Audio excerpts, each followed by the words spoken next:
नेकपा एमालेका अध्यक्ष केपी शर्मा ओलीको गर्जन फेरि सुरु भएको छ। ओलीले आज मात्र सुशासन र विकासका काममा गम्भीर धक्का पुर्याउने उद्देश्यले आफू नेतृत्वको सरकारलाई ढालेको बताएका छन्। आजबाट काठमाडौँमा सुरु भएको एमालेको राष्ट्रिय कार्यशालालाई उद्घाटन गर्ने क्रममा उनले सम्बोधन गर्दै यस्तो बताएका हुन्।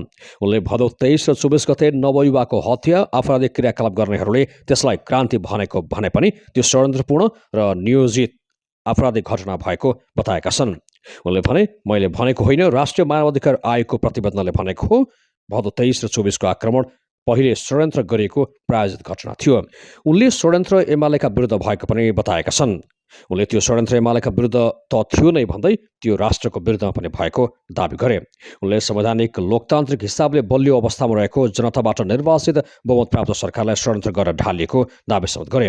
उनले सरकार अत्यधिक बहुमतको रहेको थियो भन्दै त्यस सरकारलाई संवैधानिक कानुनी संसदीय बाटोबाट ढाल्ने प्रयास गरियो। त्यो सफल नभएपछि, ध्वस्त पार्ने प्रयास असफल भएपछि असंवैधानिक र आपराधिक मार्गबाट विस्थापित गर्ने षड्यन्त्र भएको दावी गरे। उनले राष्ट्रव्यापी रूपमा आगलागीका काण्ड गर्ने षड्यन्त्र गरिएको दावी समेत गरे। उनले गुगलबाट खोजेर नेताका घरहरू जलाएको दावी समेत गरे।